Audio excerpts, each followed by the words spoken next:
y trabajamos con grupos, dado el campo de trabajo que nosotros exploramos, que es, como bien dice nuestra línea de investigación, el aprendizaje humano complejo desde una perspectiva experimental. Lo que nos interesa es enfatizar, entre otras cuestiones, las diferencias que podemos observar entre los individuos que participan en nuestras investigaciones, ¿sí? Generalmente nosotros trabajamos con poblaciones, como ustedes lo van a ver en este caso, la mayoría de nuestro itinerario como investigadoras ha estado marcada por trabajar con poblaciones infantiles y con poblaciones adultas, que en el caso de los adultos son estudiantes de la carrera de psicología particularmente, ¿sí? La que sigue, por favor. No la paso yo porque soy bien tontina, entonces no voy a poder hacer tanto de que hablar y pasar y señalar y esas cosas no me van a salir. La que sigue, por favor. Bien,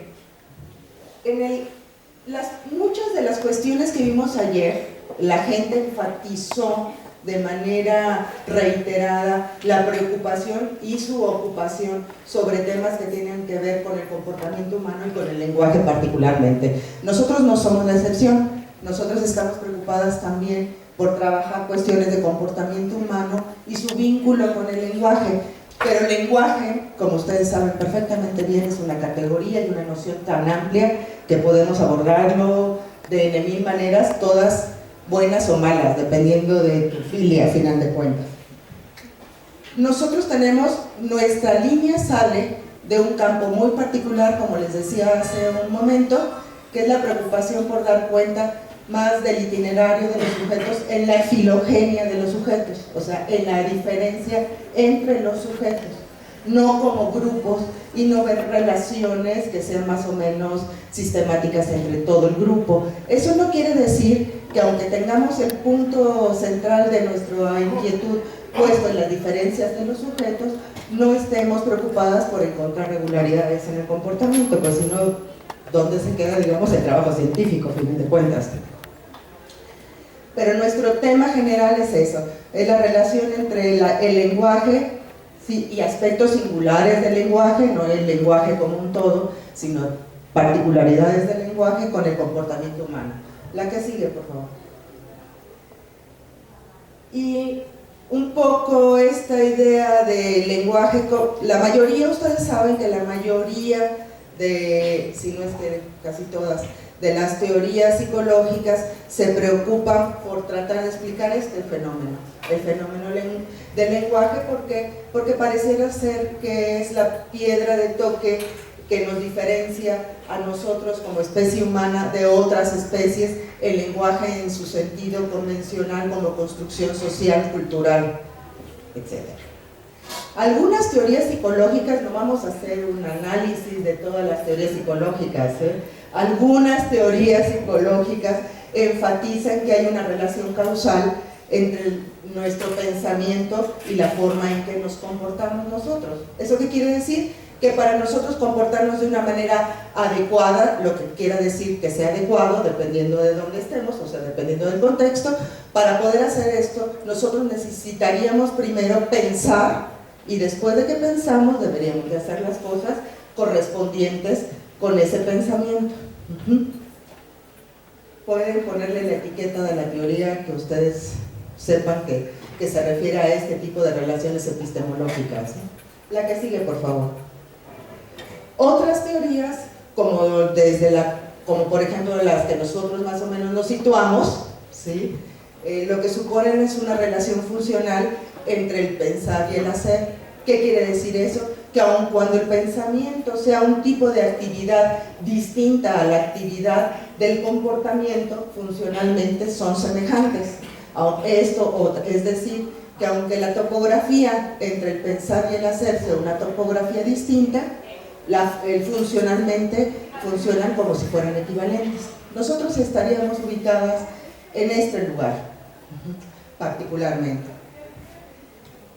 Sin embargo, aunque ya tienes un lugar desde el cual tú partes, un lugar teórico, digamos, en términos muy generales, desde el que tú partes, lo que uno como científico necesitaría hacer es tratar de explicar cuáles son las distintas relaciones, si es que hay distintas relaciones funcionales entre esta actividad que es el pensar y el hacer. parte de nuestro trabajo de investigación está preocupado y ocupado por hacer estas cuestiones, o por tratar de poner algún granito de arena al campo de la investigación. La que sigue, por favor. Sin embargo, aunque este es el supuesto del cual uno parte, o sea, el presupuesto del cual nosotros partimos, o sea, hay una relación funcional entre el pensar y el hacer, aunque topográficamente estas dos cosas sean distintas, funcionalmente lo son. La literatura conductual experimental, y eso lo saben ustedes porque los estuvimos viendo el semestre pasado, lo que nos muestra es que no hay una relación simétrica entre esas dos actividades. A veces podemos pensar las cosas muy bien y tenerlas muy claras, pero cuando las hacemos no nos sale. O a veces hacemos las cosas y no sabemos decirle ni a nosotros mismos ni al otro cómo lo hicimos para hacerlo bien. Si no hay una relación totalmente simétrica, los trabajos experimentales los muestran y otros trabajos de otra índole también lo muestran. Habría que ver cuáles son estas condiciones que permiten a veces que haya una relación de correspondencia entre un pensar que puede ser efectivo y su correspondiente hacer. La que sigue, por favor. Bien, si ustedes se fijan, lo que he tratado de hacer es ir cerrando un poco pensando en una metáfora de fotografía, el zoom lo he tratado de cerrar. Hemos ido de un campo muy grande, como hablar de lenguaje, y ahorita ya estamos hablando de cuestiones más particulares, como son las relaciones entre un pensar y un hacer. En el caso del campo particularmente, y me voy a referir exclusivamente al campo de las investigaciones experimentales en psicología, en esta área de investigación, generalmente se han usado de diferentes herramientas metodológicas para el abordaje de este tipo de fenómenos. La que sigue, por favor. Originalmente se empezó a trabajar con lo que sería la literatura de control, del campo de investigación de control instruccional, y la herramienta o el artefacto, que es bonita la categoría de artefacto, ya nos las platicó Luis Fernando y Rocío. El artefacto metodológico que se usaba en esa época eran particularmente los programas de reforzamiento. Fue lo que vimos. La que sigue, por favor. Posterior, y estoy haciendo ahí más o menos un recorrido cronológico respecto a cómo ha ido moviéndose el campo. Posterior a esto, la gente interesada en este fenómeno lo que empezó a trabajar, a usar, son procedimientos de discriminación condicional, como las tareas de igualación a la muestra, y en años relativamente recientes, tareas de, bueno, la evaluación de la emergencia de relaciones de equivalencia, que eso es lo que vamos a ver ahora. La que sigue, por favor. En medio, digamos, a caballo de estas dos herramientas metodológicas, los analistas experimentales, analistas conductuales experimentales, han hecho uso también de herramientas que vienen de otros campos de la psicología, particularmente de la psicología cognitiva. Y me refiero en este caso a lo que serían el análisis de los protocolos verbales, que empieza a construirse dentro de la psicología cognitiva, como les decía, y que el grupo que trabaja este tipo de cuestiones ha echado mano de él para acercarse al estudio de la conducta verbal, ¿sí? Las herramientas tan duras que se tenían no permitían a los investigadores dar cuenta de fenómenos o de procesos más que de fenómenos, como el pensamiento, por ejemplo. O sea, el solo dato indirecto, como la ejecución en una tarea, a veces no nos deja clara las relaciones funcionales que están sucediendo en el momento dado. Bueno, entonces, los protocolos verbales es una técnica para recabar reportes verbales, una técnica que trata de ser sumamente objetiva. Hay distintos tipos de protocolos verbales, generalmente en el caso de la literatura, uno que es el protocolo concurrente, en el cual se les solicita a los participantes, a la gente que está trabajando, que diga en voz alta todo lo que está pensando en el momento en que está haciendo la tarea. Por eso se llama concurrente, porque va al mismo tiempo. Otro protocolo, que es el protocolo más clásico, digamos, en la literatura, es el protocolo retrospectivo. En la literatura también clínica, porque cuando haces una entrevista clínica, por ejemplo, ¿qué es lo que hace el psicólogo? Está haciendo un protocolo verbal. ¿Qué te pasó cuando te sentiste mal? ¿Qué te pasó cuando tuviste ansiedad, por ejemplo? ¿O cuando tuviste la fobia? No sé. Dime, repórtame, ¿sí? Entonces es un protocolo que no solamente, los protocolos, digamos, verbales, no solamente son usados en el campo de la investigación básica experimental, están usados también en el campo de la clínica. Y en términos generales, el concurrente es entendido como esto, un pensar en voz alta suponiendo, habrá que pensar si podemos pensar en voz alta al mismo tiempo que estamos haciendo algo, ¿sí? A lo mejor esto podría hacerse en función del tipo de tarea. La que sigue, por favor. Con esto, en general, lo que nosotros hemos hecho en el protocolo de investigación que estamos ahorita llevando a cabo es usar algunas de estas herramientas. Uno, en los protocolos verbales, por un lado, y otra cierta, no estas dos tareas que son las clásicas que les mencionaba, que son las tareas de programas de reforzamiento y las tareas de discriminación condicional. Nos movimos un poquito de metodología, yo ahorita se las voy a platicar, y recorrimos a una herramienta que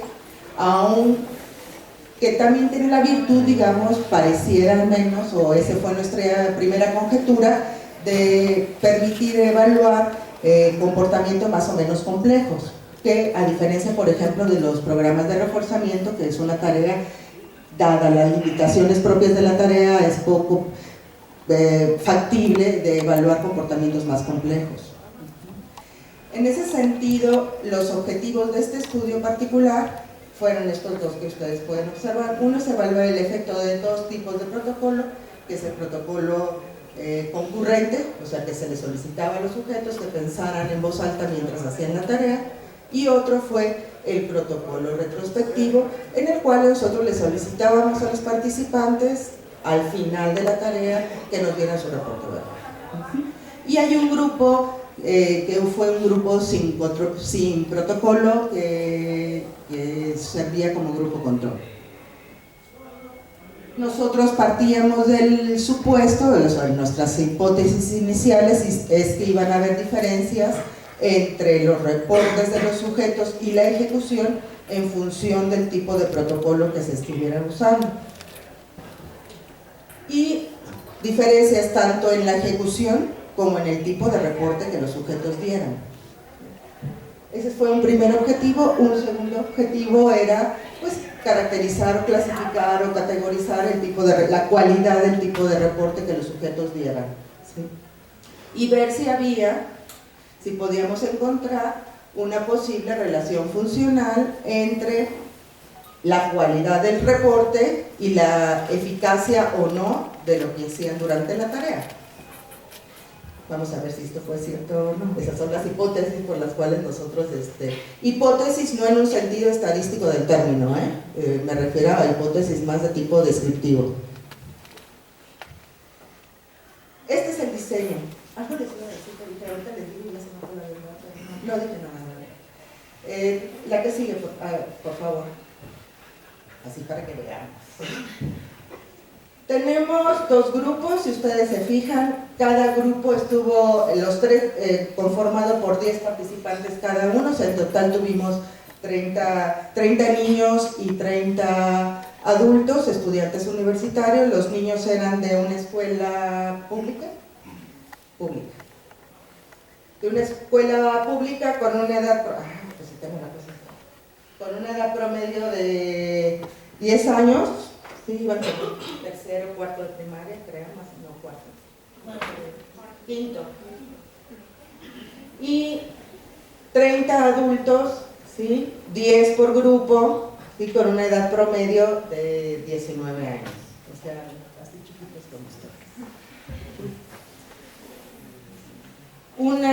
¿Qué tenemos? Tenemos dos tipos de protocolo, como yo les decía, o sea, un protocolo concurrente, o sea, 10 de los chicos, tanto niños como adultos, estaban asignados al protocolo concurrente, Y 10 de los chicos, tanto niños como adultos, estaban en retrospectivo, y lo mismo para el grupo control.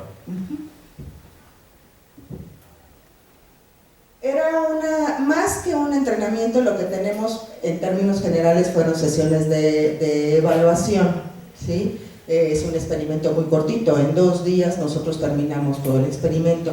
Ya me acordé que era lo que le quería decir, entre paréntesis. Este es el primero de 4 estudios. Nosotros tenemos digamos, el protocolo general de investigación por el que nosotros tenemos son 4 grandes estudios, y este es el segundo. El primero creo que lo presentó la maestra Cepeda en la primera reunión que tuvimos aquí, ¿sí? Y estos son los datos del segundo. La lógica, digamos, la tarea siempre ha sido lo mismo a lo largo de los 4 estudios. Lo que hemos estado variando son probando distintas variables independientes que pueden afectar la ejecución y la relación entre la conducta verbal de los participantes y la no verbal. Bueno, el entrenamiento son bloques de ensayos, o sea, no hay dudas ahí, si les queda claro lo que es el ensayo, ¿verdad? Supongo yo. Bloques de ensayo. Ahorita que vean ustedes la tarea les va a quedar claro esto que digo yo de 4, 5 y 6 movimientos, ¿sí? Una sesión estaba conformada por 24 ensayos, ¿sí? O sea, cada bloque era de 8 ensayos. ¿Esto qué quiere decir? Que había 8 ensayos de 4 movimientos, 8 ensayos de 5, 8 ensayos de 6, los cuales fueron presentados de manera semi-aleatorizada. Y se les daba retroalimentación al final de cada ensayo, y el tipo de retroalimentación, dada la tarea, era decirle te excediste o no te excediste del número de movimientos mínimos necesarios para hacerle bien. ¿Sí? Si lo hacía bien, aparecía una carita feliz en la pantalla, porque es una tarea programada, o sea, es una tarea virtual. O sea, teníamos el laboratorio de cómputo para que se vea muy bonito, y entonces tenemos el laboratorio de cómputo, y los niños, o ustedes, participaban ahí. Y en el caso de la escuela primaria, nosotros llevábamos el equipo de la escuela primaria, teníamos un espacio especial que nos había, la directiva, digamos, de la escuela nos había permitido usar, y cada niño estaba separado uno del otro para que no hubiera mucha comunicación, y nosotros siempre estábamos presentes ahí, todo el tiempo, nunca se quedaban solos los chicos. Bueno, esa es una sesión de lo que podríamos llamar en términos generales la evaluación-entrenamiento. Entrenamiento entre comillas, porque es una sola sesión, no hay un criterio de adquisición, digamos, a final de cuentas. Y terminada esta, inmediatamente al otro día los chicos pasaban a 2 sesiones de pruebas. Una primera, cada una de ellas estaba conformada por 2 ensayos en la prueba 1, que eran bloques de 4 ensayos cada uno de 7 y 8 movimientos, ¿sí? Y en total eran 2 ensayos, y en la prueba 2 eran bloques de 4, 5 y 6 movimientos, ¿sí? Igual con 4 ensayos cada bloque, y con 2 ensayos también. O sea, la suma de los dos nos daba el total igual que la sesión de entrenamiento. A diferencia de las sesiones primeras, de la sesión primera, aquí no había retroalimentación, o sea, los participantes no sabían si se habían excedido o no del número de movimientos correctos para hacerlo. Simplemente una vez que terminaba, o sea, que lograba llegar a la meta, cumplir la tarea, se pasaba al siguiente ensayo. Ahorita les voy a presentar la tarea para que se puedan imaginar más claramente la cosa. La que sigue, por favor. Esta es la tarea, ¿sí? Esto aparecía en la pantalla de la computadora. Entonces, ¿qué es la tarea? Es una tarea de igualación, ¿sí? ¿Cuál es la herramienta que nosotros estamos usando? Estamos usando una herramienta que se llama la Torre de Londres. A lo mejor alguno de ustedes ya la conoce o ha jugado la Torre de Londres, ¿sí? De origen, la Torre de Londres, que es una estructura como esta, pero en tridimensional. O sea, son 3 palitos con 3 o 5 bolitas, o sea, hay variaciones de la Torre de Londres. Nosotros estamos trabajando con la original, esta es la Torre de Londres original, y lo que la gente que juega la Torre de Londres tiene que hacer es igualar el dibujo que está en la meta, ¿sí? Entonces, este es el inicio del ensayo y lo que tiene que hacer la persona es acomodar las bolitas, moviéndolas de aquí para allá, ¿sí?, hasta llegar al dibujo meta.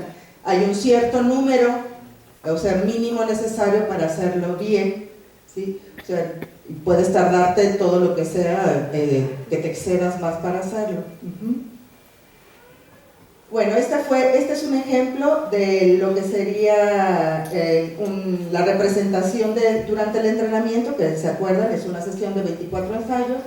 Este es un ejemplo de cómo era el arreglo o cómo era la torre durante la prueba 1, que es una sesión de 12 ensayos, ¿sí? La diferencia, acuérdense, es que aquí eran de 4, 5 y 6 movimientos para hacerlo correcto, ¿sí? Eran arreglos que podías hacerlo de 4 movimientos, 5 movimientos o 6 movimientos, y en el caso de la prueba 1, todos los ensayos eran de 7 y 8 movimientos, lo mínimo. Podías llegar hasta el infinito y más allá, o sea, te podías probar todo lo que fuera. Y en el caso de la prueba 2, lo que nosotros hicimos fue sustituir las bolitas de colores por figuras geométricas sin colores, con el propósito de evaluar si había alguna interferencia o no, o ayudaba o no la dimensión, la modalidad propia de los estímulos con los que nosotros estuviéramos trabajando. Les es más fácil hacerlo a los participantes cuando son bolitas, o sea, de colores distintos, a que cuando son figuras del mismo color pero de distinta forma. Esa fue la lógica sobre la cual nosotros partimos para hacer este tipo de prueba. La que sigue, por favor.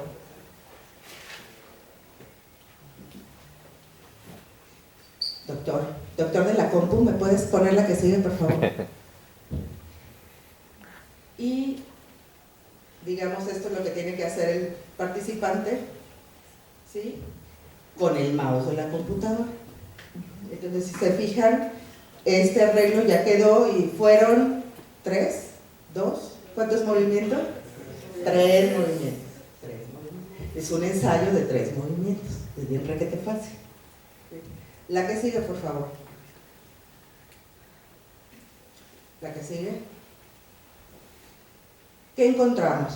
Bueno, aún como yo al principio les señalaba que la lógica sobre la cual estamos es enfatizar primordialmente las diferencias individuales, dado que teníamos grupos chiquitos, sí, o sea, de 10 sujetos, aunque son chiquitos, sí podíamos hacer un análisis estadístico para ver si había diferencias estadísticamente significativas entre los distintos grupos, o sea, el efecto de nuestra variable independiente, que en este caso eran los tipos de protocolos.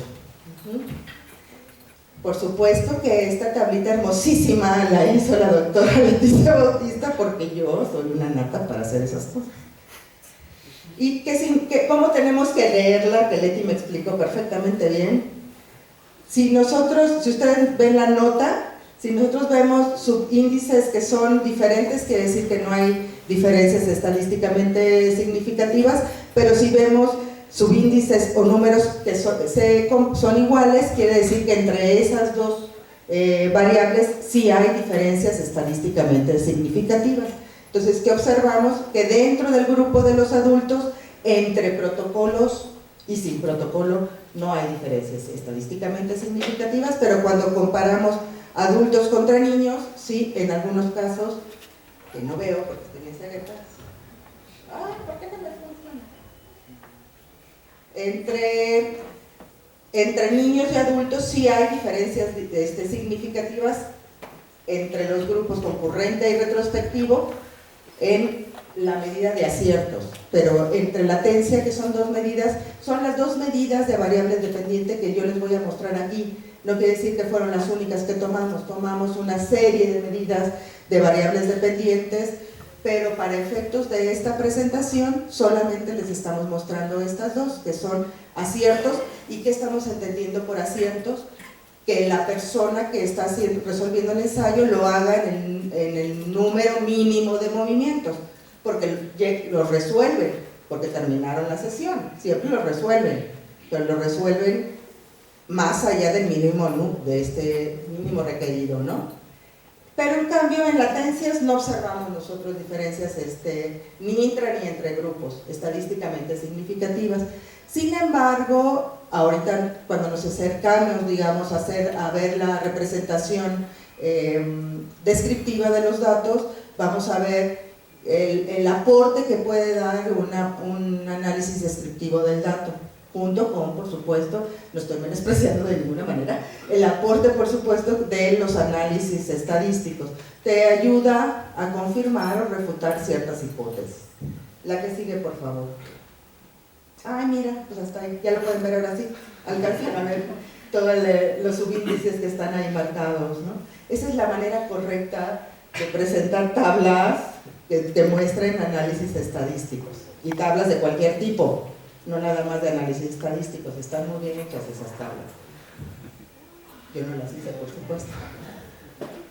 Bien, estos primero les voy a presentar dos tipos de gráficos. Un primero que es estos primeros que son gráficos del grupo, o sea, de las medias de los grupos, tanto de la medida de aciertos y como de la medida de latencia, y otro tipo de gráficos que nos representa a cada uno de los individuos en las dos medidas que estamos nosotros presentándoles ahora, que son aciertos y latencia. Es muy interesante, entre paréntesis, porque si ustedes estuvieron ayer y vieron algunas de las presentaciones, particularmente creo que de lo que yo me acuerdo, la presentación de Rocío Hernández Pozo, creo, una de las medidas que ella enfatizó mucho era la medida de tiempo de reacción, que sería el equivalente a la latencia, o sea, cuánto tiempo tarda, ¿sí?, el sujeto en emitir la respuesta ante cualquier evento. Y como una medida fuerte para tratar de evaluar, ¿sí?, en lo que ella le llamaba el bienestar subjetivo, entre otras cuestiones. Y también le permitía ver estas cuestiones que ella le nombró la conducta inconsciente, ¿sí? O sea, que cómo respondes sin ni siquiera pensarle, ¿no? Podemos decir que esa sería la respuesta inconsciente. Es un buen dato la medida de latencia, ¿sí?, para ver cosas. Bien, entonces tenemos en el eje vertical, ¿qué es el del ayer? El del ayer, el eje vertical, y acá tenemos los grupos. En este primer, que no se ve, es el grupo concurrente, pero sí créanme, ténganme fe. Este es el grupo concurrente, este es el grupo retrospectivo de adultos, y este es el grupo control de adultos, y este es el grupo concurrente de niños, retrospectivo de niños y control de niños. Y lo que tenemos es la media de aciertos, ¿sí? ¿Sí? Además con los intervalos de confianza que nos permite ver un poco la dispersión del dato, ¿sí? De la media, acuérdense que es un estadístico poco resistente, entonces luego no nos representa la mayoría de los datos. Si tenemos esta cuestión de intervalos de confianza y podemos ver más o menos la dispersión, o tenemos estas grafiquitas tan bonitas que nos presentaban ayer de diagramas de caja, por ejemplo, es más fácil ver la dispersión y la movilidad del dato. ¿Qué observamos en términos general? Y bueno, en las tres condiciones, ¿no? En la condición de entrenamiento, en la condición de prueba 1 y en la condición de prueba 2. Acuérdense, prueba 1 fueron bloques de ensayo de 7 y 8 movimientos, y la prueba 2 era que cambiábamos las bolitas por figuritas sin colores y bloques de ensayos de 4, 5 y 6 movimientos. Si lo tienen presente, eso nos va a permitir entender un poco los resultados que observamos, ¿sí? ¿Qué vemos en términos muy generales? Uno, que la media de aciertos es más alta en adultos independientemente del grupo, o sea, si es concurrente retrospectivo, pero no control, en comparación con los niños. Por un lado, por otro lado, pareciera que hay más dispersión en los grupos de niños que en los grupos de adultos, los intervalos de confianza están más abiertos. Este patrón se replica también en las pruebas. ¿Se fijan? O sea, la media de aciertos en prueba 1 es más alta en adultos que en los niños y en prueba 2 igual. Sin embargo, entre grupos, al interno de cada grupo sí vemos ciertas cuestiones que podrían ser interesantes. Uno, la media de aciertos del grupo concurrente es un poquito más baja si comparamos con los otros dos grupos en el caso de los niños. Y también, bueno, en el caso del adulto no, sí, porque están semejantes el retrospectivo, el control que el retrospectivo, y el concurrente en este caso es más alto. Entonces podríamos inferir o suponer probablemente que el pedirle a los adultos que estén pensando en voz alta cuando ejecutan la tarea no interfiere en la tarea misma, ¿no? en la ejecución efectiva de la tarea, a diferencia a lo mejor de los niños, ¿sí? Probablemente. Todavía no lo podemos saber con certeza en este caso. La que sigue, por favor. Este es del mismo tipo de gráfico, pero en la medida de latencia, ¿sí? O sea, acuérdense, la latencia es el tiempo que los sujetos tardaban en dar la primera respuesta, en seleccionar la bolita, ¿sí? Antes de en seleccionar la bolita y dar el movimiento. Ay, me faltó. Hasta ahorita estoy viendo, espero que sea la presentación que quería mostrar. Bien, tenemos la latencia aquí en milisegundos, que el programa nos lo registraba en milisegundos, y generalmente este tipo de investigaciones, y particularmente las investigaciones que se derivan del campo de la psicología cognitiva y que tiene que ver, quiere evaluar, por ejemplo, cosas de interferencia verbal, como lo que les explicaba ayer la doctora Hernández Pozo con el procedimiento de Stroop. Miden la interferencia en milisegundos. ¿Por qué? Porque están viendo lo que sería esa respuesta inconsciente que ella le llamaban, ¿no? ¿Ya? ¿Ya se fue el nombre? Bien. Que vemos las latencias en los adultos, o sea, en los estudiantes son en términos generales más largas y en los niños son más cortas. O sea, los niños son más impulsivos para responder, a diferencia de los adultos, y entonces los adultos piensan más o planean más su respuesta. La que sigue, por favor, ahora sí ya me voy a echar la mocha. ¿Qué hicimos? También este es un segundo tipo de análisis que les queremos mostrar. Acá uno, tenemos aquí lo que tradicionalmente se presentan son gráficos con dos variables, una independiente y otra dependiente, pero en este caso vamos a comparar las dos dependientes, que son ensayos correctos. Acuérdense que el máximo de ensayos correctos por sesión eran 24, es solamente entrenamiento, ¿sí? Y tenemos latencia en entrenamiento, que convertimos el dato de latencia de milisegundos a segundos para que fuera más fácil de captarlo por nosotros, ¿no?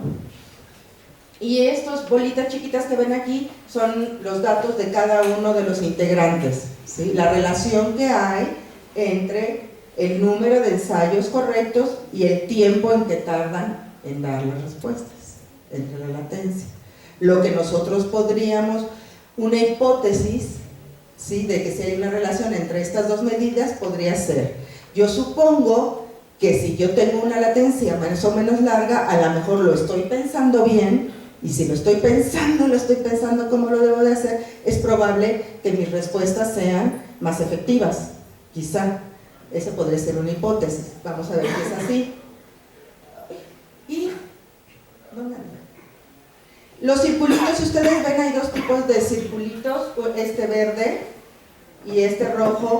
Acuérdense que nosotros les pedíamos el reporte verbal a los participantes al final también, o sea, incluidos los del protocolo concurrente, les pedíamos su reporte verbal al final de cada sesión, y lo que hicimos fue categorizar los reportes que dieron los tres sujetos de todos los grupos, los tres grupos de sujetos al final de cada sesión, en este caso de la sesión de entrenamiento. Los clasificamos, sacamos 6 categorías verbales, y a su vez esas 6 categorías las clasificamos en 2 grandes categorías. Uno que serían reportes verbales más simples, ¿sí? O sea, cuyo reporte está más vinculado hacia las propiedades físicas de lo que está diciendo, a decir las instrucciones, por ejemplo, a repetir las instrucciones que venían al principio de la tarea, ¿sí? O a decir cosas como no estoy seguro, o sea, cosas que no tuvieran que ver totalmente con la tarea, a reportes verbales que fueran un poco más complejos, como del tipo de tengo que pensar bien antes de hacerlo, lo pienso de tal manera y después lo hago, o describir lo que nosotros pusimos en términos generales como la regla, que la regla en este caso para hacerlo bien, independientemente del número de movimientos, era despejar las bolitas, ¿no? y acomodarlas primero en un lado y después ya igualar con la meta. Bien.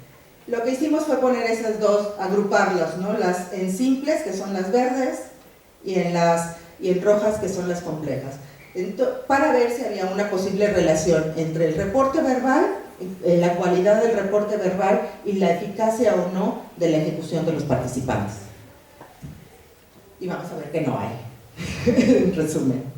¿Sí? ¿Qué observamos? Estas cruces que vemos aquí son las medianas. Este es el dato de la mediana del grupo, de la mediana de ensayos correctos. Entonces, en el grupo de niños de protocolo concurrente, la mediana de ensayos correctos es de 11, ¿sí? Y la mediana de latencia, ¿sí? Ahí está la latencia, la mediana de latencia para todo el grupo es de 7.7 segundos. ¿Sí? Bueno, si tienen dudas ahorita me platican, me preguntan al final. A ver si les puedo contestar. ¿Sí? Y entonces, ¿qué observamos? Observamos en términos generales, y ese es un patrón muy sistemático, lo voy a hacer más rápido para no irme tan puntual, porque si no le voy a quitar el tiempo a la doctora Mares.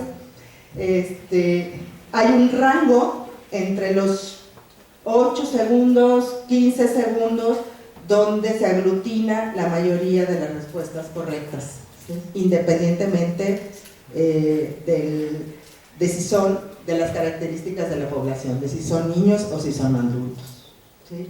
Y si se fijan, por ejemplo, este niño de aquí tiene el mayor número de ensayos correctos, tiene 16 ensayos correctos de 24, que tampoco no es una cosa muy grandísima, ¿sí? O sea, es casi la mitad, ¿sí?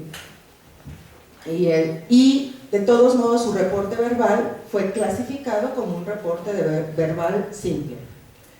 Y estos son los adultos, en la misma medida, en el mismo protocolo en adultos. Y lo que vemos es esto, que les decía, que no hay una relación sistemática entre la cualidad del reporte, ¿sí? entre la cualidad del reporte y si la ejecución es efectiva o no. Uno podría suponer que entre más lo pienso, diría, si entre más pienso yo la cosa, es probable que yo lo haga bien.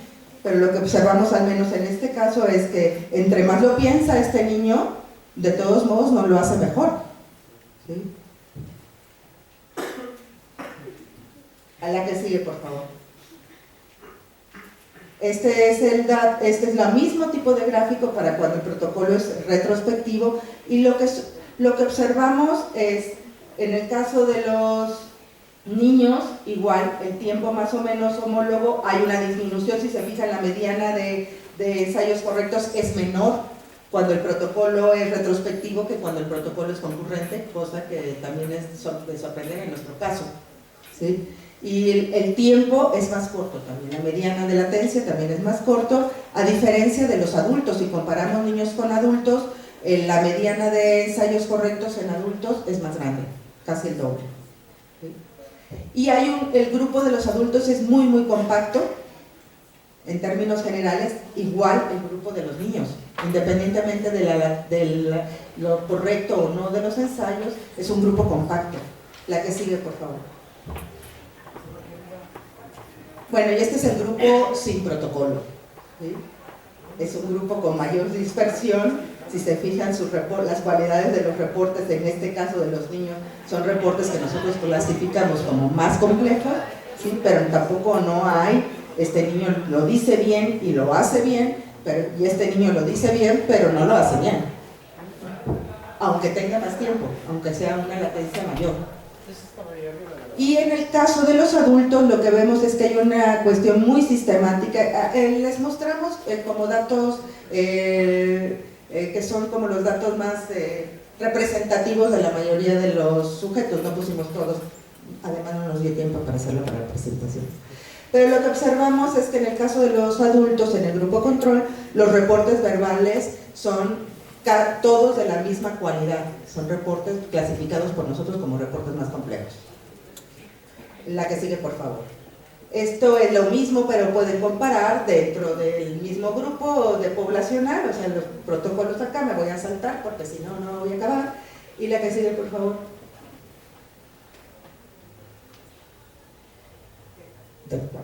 Y lo mismo para los adultos.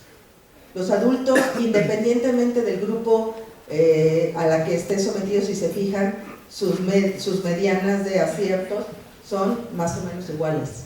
O sea, no se ve un impacto del tipo de protocolo, ¿sí?, sobre la ejecución. La que sigue, por favor. Me va a faltar una. Bueno, ¿qué podemos decir? O sea, no podemos decir que los datos están mal, porque nunca los datos están mal tampoco. No podemos decir tampoco que nuestra posición teórica está mal, porque menos todavía. O sea, generalmente lo que uno hace en ciencia es tratar de ver qué preparaciones metodológicas estuvieron más o menos mal y que podemos ajustar, que no pongan en entredicho nuestra posición conceptual. O sea que todo está perfectamente bien. Acabo de experimentos. Lo que sí encontramos, que a mí se me hizo muy interesante, es esta cuestión del tiempo, del rango del tiempo a planear. Y eso se lo debo al doctor Isaac Camacho, porque estuvimos platicando, yo le estaba mostrando las figuras a Isaac, y él me comentó, mira, está este rango aquí de tiempo, y me dijo Brunner una vez, que yo estaba con Brunner, y ya me estuvo platicando todo el asunto con Brunner, esta cuestión de que parece ser que tenemos un tiempo que es el tiempo efectivo de pensar, ¿sí? Si hay un tiempo abajo del tiempo de ese tiempo, que pues nuestro pensamiento no necesariamente es efectivo. ¿Por qué? Porque ya vimos que la mayoría de los sujetos que tienen latencias muy cortas tienen, si hay una relación, con un número de movimientos incorrectos mayores. Y también aquellos sujetos que tienen latencias muy largas no necesariamente está relacionado con hacerlo mejor. Entonces, hay ese tiempo donde si pensamos, lo podemos pensar bien.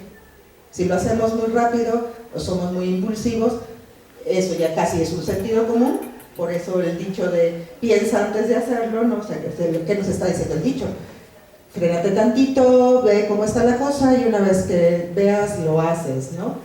Pero el tiempo que está bajo y sobre ese tiempo efectivo no es un tiempo que nos permita hacer la cosa necesariamente bien, al menos en esta tarea. Lo que yo supongo es que podríamos generalizarlo, quizá habría que probarlo hacia otras tareas.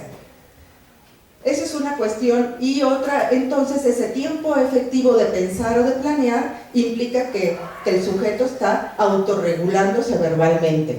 En ese sentido, nosotros entendemos por planeación una autorregulación efectiva de manera verbal por parte de los sujetos. O sea que lo que estás pensando sí tiene sentido en relación a la demanda, digamos, de lo de afuera. Y bueno, lo que también observamos en términos generales es que los protocolos concurrentes interfieren en la producción de reportes más complejos. ¿Por qué? Porque la mayoría, al menos de lo que analizamos en este momento, habría que tener los 10 reportes, vamos a ver si es así, son reportes más simples. Eso es lógico de pensar porque les estamos pidiendo a los sujetos que estén hablando en voz alta al mismo tiempo que están haciendo la tarea. Ya voy. Y los retrospectivos y sin protocolo promueven una relación más compleja entre el reporte y las respuestas correctas. La que sigue, por favor. A ver si ya está acabó. Me falta. Bueno, traía una muy bonita, porque me voy a agarrar 2 minutitos. Uno, porque la idea siempre, y sí lo hice, pero no lo grabé aquí, sino lo grabé en otra, y esto que estábamos haciendo en el mundo de la experimentación básica y del laboratorio, ¿qué vínculo tiene con el mundo real, ¿no? ¿Para qué me puede servir? O sea, la lógica, al menos de toda la ciencia, es que aquellos trabajos que tú hagas en la investigación básica, sea en el laboratorio o no, ¿sí?, tenga un vínculo con el mundo real, que sea de ayuda al mundo real. Por eso es la lógica de cómo ustedes han estado formando los primeros 4 semestres. tienen toda una primera formación básica para que ustedes tengan habilidades y competencias que les sean efectivas y útiles cuando ya se tengan que enfrentar a problemas concretos reales, ¿sí? Esto que hicimos en el laboratorio, ¿qué nos puede servir? Uno, yo creo que nos puede servir para varias cosas. Para trabajar con niños, por ejemplo, o con adultos también que tienen problemas de impulsividad. O sea, si sabes que hay un rango de tiempo efectivo, ¿sí?, para hacer las cosas, puedes trabajar de manera explícita con poblaciones que tienen problemas para controlarse, para el autocontrol. Porque lo vimos al menos aquí. O sea, hay que hacer más estudios, por supuesto. Otro es en el campo, por ejemplo, de la gente que tiene déficit de atención, que también está vinculado con cuestiones de impulsividad de manera muy directa. Otro es la cuestión del mundo académico. ¿Qué podemos hacer, Isaac y yo, ahora que vamos a hacerles los exámenes, cada vez que hacemos exámenes, control de lectura? ¿Qué podríamos hacer? Sabemos que hay un tiempo efectivo. Podemos sacar una línea base de cuánto es el tiempo efectivo para responder el examen, ¿sí?, y poner una disponibilidad limitada de tiempo. ¿Para qué? ¿Para qué los tenemos 3 horas pensando en algo que ya no van a poder hacer bien, por ejemplo? Eso te puede a lo mejor hacer a ti, a nosotros, pues si sabemos claramente que este es el tiempo mejor para planear o para responder el examen, estar totalmente atento a lo que tienes que responder y no andar papaloteando entre pregunta y pregunta, por ejemplo. Y ya me comí como media hora, perdón. Muchas gracias.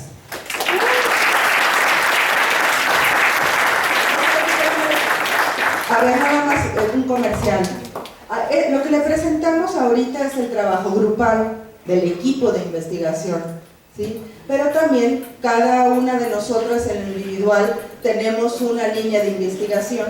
Aquí están el nombre de la línea, quién es la responsable de esa línea y los datos de sus correos electrónicos, por si alguno de ustedes está interesado en algún tema particular, se ponga en contacto con alguna de nosotras, ¿sí? Muchas gracias.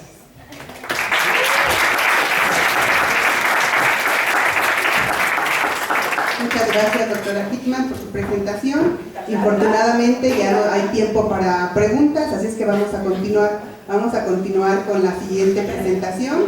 Si ustedes están interesados, tienen alguna duda, por favor acérquense a la doctora Hickman al término de esta primera ronda antes del receso. Muchas gracias. Bien, la siguiente presentación.